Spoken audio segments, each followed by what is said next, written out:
Al funeral de Newton acudieron multitud de admiradores, entre los que se encontraba este hombre, Voltaire. Era el pensador y escritor más audaz y prolífico de Francia, un país que por entonces reprimía implacablemente la libertad de pensamiento y de expresión.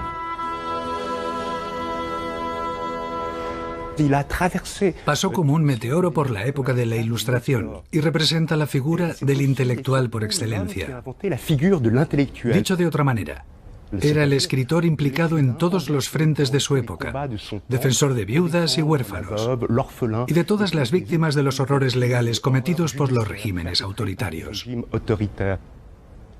Las cruzadas de Voltaire le obligaron a pasar la mayor parte de su vida en el exilio. Esa era la razón de que estuviera en Inglaterra. El funeral de estado de Newton le causó una profunda impresión. En Francia solamente se honraba de esa manera a los aristócratas, y la investigación científica estaba estrictamente controlada por una intolerante Iglesia católica. La mayor batalla librada por Voltaire fue sin duda la batalla contra la intolerancia. Sobre todo contra la intolerancia religiosa. Le horrorizaba el fanatismo de su época y en Inglaterra encontró un ambiente de tolerancia en el que podían coexistir diferentes religiones sin que hubiera guerra o conflicto. Una frase de su obra Cartas filosóficas resume admirablemente, en mi opinión, la atmósfera que encontró allí. Si en Inglaterra no hubiera más que una religión, se podría temer el despotismo. Si hubiera dos, las gentes se degollarían mutuamente. Pero hay 30 y todos viven en paz y dichosos.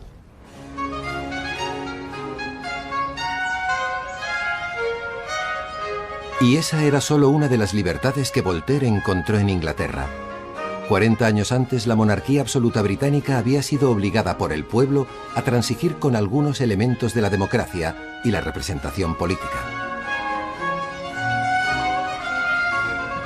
Desde la promulgación de la Carta de Derechos de 1689, el derecho británico proclama la separación de los poderes ejecutivo, legislativo y judicial.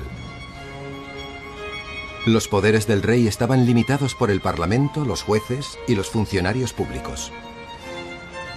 El rey no podía subir impuestos, ni aprobar leyes, ni declarar la guerra sin el consentimiento del Parlamento. Y este sistema, en el que había un equilibrio entre los tres poderes, promovía mucho más la libertad que el régimen absolutista francés, en el que todos los poderes se concentraban en el rey. En Inglaterra, Voltaire encontró también la libertad, que a su juicio era la más importante de todas.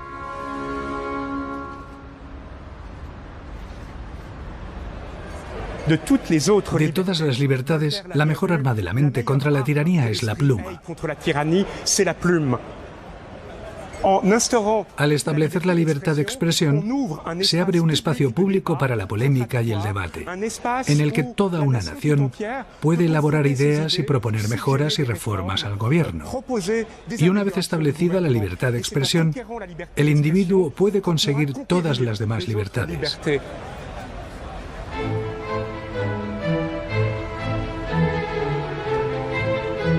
Voltaire dedicó el resto de su vida a la cruzada por la libertad de expresión y de prensa, a través de 20.000 cartas y decenas de novelas y obras de teatro. Pero en la Francia de la época de Voltaire, aquello no era más que una ensoñación. Aquí, ideas subversivas sobre la igualdad, la libertad y la libertad de expresión solo podían exponerse a puerta cerrada, en salones como los que se ven aquí, en los que el busto de Voltaire, que como de costumbre continuaba en el exilio, ocupaba un sitio de honor.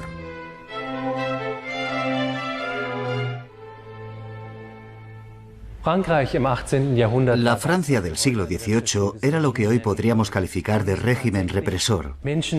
Y si alguien quería debatir ideas sin ser castigado por el Estado, tenía que venir a sitios como este, a un salón. Voltaire empezó su andadura en uno de estos salones. Y aquí era donde discutían y exponían sus ideas asombrosamente radicales, y donde planificaban un nuevo orden mundial. A pesar de sus ideas represoras, París empezaba a ser una ciudad próspera y apasionante, y atraía como un imán a ambiciosos jóvenes de provincias que esperaban triunfar gracias a su ingenio. Después de años de exilio, Voltaire se instala en marzo de 1755 con su sobrina, Madame Denis, en Las Delicias, una finca próxima a Ginebra, a la vez que alquila una propiedad en Lausana. Prototipo del intelectual moderno, Voltaire fue siempre fiel a sus convicciones, participando en los acontecimientos históricos de su tiempo. Su militancia no se limitó a las charlas de salón, supo llevar su compromiso intelectual más allá de lo que lo hizo cualquier filósofo de su generación. Nació el domingo 21 de noviembre de 1694 en París, con el nombre de François-Marie Arouet. Aunque su padre, el notario Arouet, le proporcionó un acomodado ambiente familiar, fue su padrino, el abad de Châteauneuf, hombre libertino e ilustrado, quien le introdujo en la literatura, dándole a conocer a Racine y La Fontaine, así como los libros prohibidos que circulaban por París en aquella época. A los 7 años de edad muere su madre, y el joven François-Marie es internado en el colegio Louis le Grand de los jesuitas, donde recibirá una esmerada educación.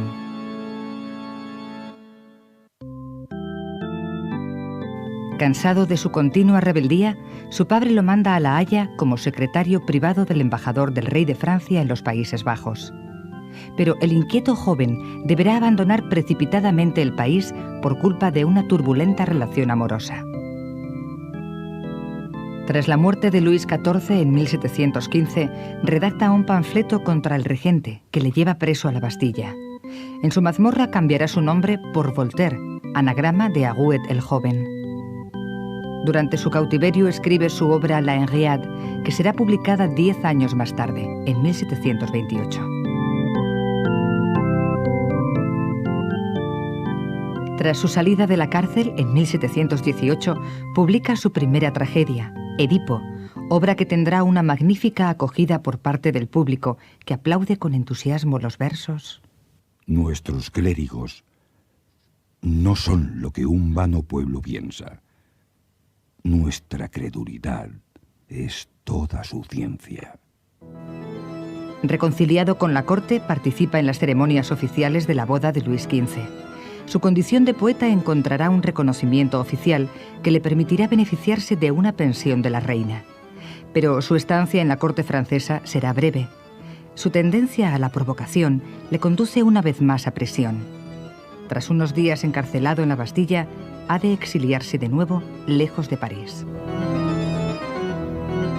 Voltaire embarca rumbo a Inglaterra, potencia rival de Francia y adelantada a ella en política, comercio y filosofía. La monarquía constitucional, permisiva con el pensamiento innovador y tolerante con la religión, agrada al joven filósofo. En esta Isla de la Razón, Voltaire escribe las primeras líneas de sus Lettres philosophiques, giro importante en su carrera de escritor. El poeta frívolo se transforma en un filósofo audaz. Inglaterra le ha brindado la oportunidad de familiarizarse con la física de Newton, pero será el encuentro con Émilie, Madame du Châtelet, joven aristócrata de ascendencia plebeya, lo que realmente le colmará. Émilie será el gran amor de Voltaire y su mejor contrincante intelectual. Se refugia en su castillo de Sire para escapar a la persecución del Parlamento de París, que le busca para encarcelarlo de nuevo por la publicación de Les Lettres philosophiques. Sire supondrá para Voltaire un retiro intelectual al lado de Émilie, donde el escritor dará rienda suelta a su creatividad. Numerosos ensayos, cuentos, comedias y tragedias son el fruto de esta feliz época, que se verá truncada con la muerte de su amada en 1749. La pérdida de esta mujer, bella, sensible e inteligente, deja al escritor sumido en una profunda tristeza. Después de una breve estancia en París, en el verano de 1750, acepta la invitación del joven Federico II de Prusia y se instala en Berlín. Sin embargo, las desavenencias entre el rey filósofo y el escritor pronto se harán patentes. Voltaire apoya a König en su polémica con Maupertuis, secretario de la Academia de Berlín. Una vez más huye y se dirige a Ginebra con su sobrina Madame Denis, que también es su amante. Llegarán el 12 de diciembre de 1754. A sus 60 años, Voltaire tiene dinero y fama. Cuando en marzo de 1755 se instala definitivamente en Las Delicias, los calvinistas desconfían de este panfletario que hace construir un teatro en su propiedad e invita a las representaciones a los ciudadanos de Ginebra. Su plácido retiro será bruscamente interrumpido el 1 de noviembre de 1755, cuando la tierra tiembla en Lisboa y mueren 30.000 personas. Después del seísmo vienen los pillajes y los incendios. La noticia llega a Las Delicias el 24 y habla de 100.000 víctimas. Voltaire está horrorizado y escribe de inmediato un poema que terminará 3 meses más tarde y que será más adelante un capítulo de Cándido. ¿Tuvo más vicios Lisboa destruida que Londres o París perdidas entre delicias? Lisboa queda destrozada y en París se baila.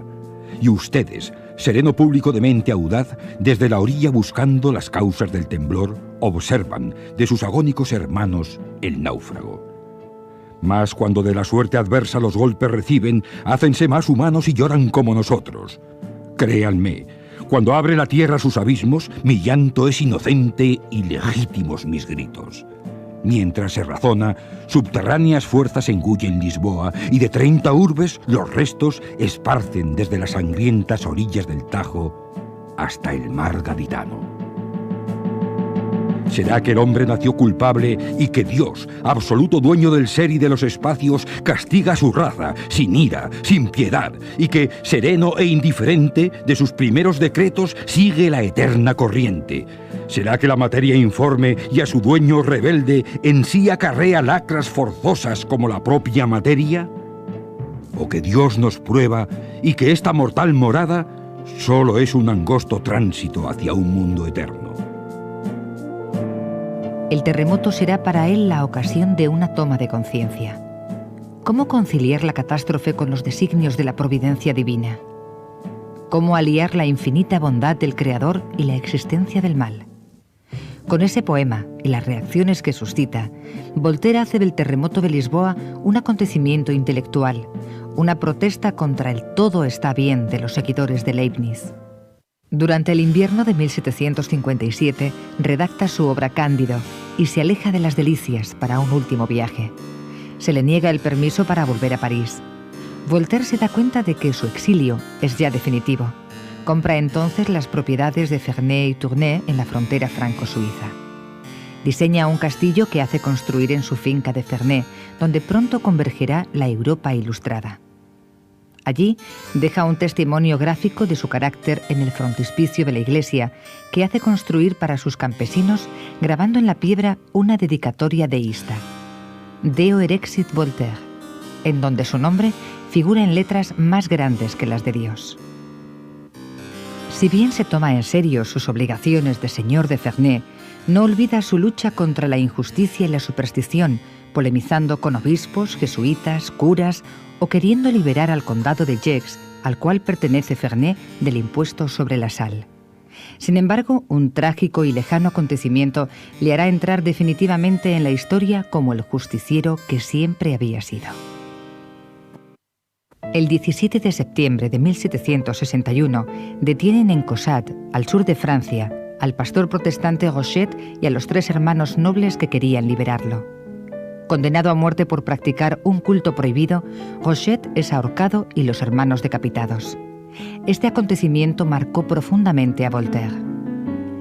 A pesar de su poca simpatía por los calvinistas, que le hicieron la vida imposible durante su estancia en Ginebra, Voltaire alza su voz aún más alto que nunca cuando en 1762 se entera de la ejecución en Toulouse del hugonote Jean Calas, injustamente acusado de la muerte de su hijo, que quería abjurar del protestantismo. Después de enviar a las autoridades peticiones y protestas, escribe su tratado sobre la tolerancia. El 9 de marzo de 1765, la memoria de Jean Calas es rehabilitada. Se pide el apoyo de Voltaire en cualquier sitio en donde la injusticia se manifiesta. Después del asunto, Calas batallará por Lally, los Sirven o el Caballero de la Barre. Durante este periodo su actividad literaria es intensa y se convierte en un dios vivo, pero la autoridad vigila de cerca al anciano de pluma implacable contra la infamia. El 5 de febrero de 1778, aprovechando el estreno de Helena, su última tragedia, Voltaire viaja a París. La acogida de los habitantes de la capital es triunfal, pero la frágil salud de este hombre, de 84 años, empeora. Empieza a escupir sangre y muere solo el 30 de mayo de 1778. Se le entierra el 2 de junio antes de la llegada de una carta del obispo de Troyes que prohibía su inhumación en cualquier cementerio.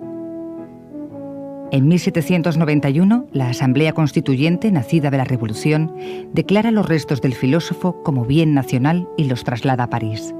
Al paso de la comitiva, mujeres y niños echan flores. Sobre el féretro se ha grabado esta inscripción: Combatió a los ateos y a los fanáticos, inspiró la tolerancia, reclamó los derechos del hombre contra la servidumbre del feudalismo.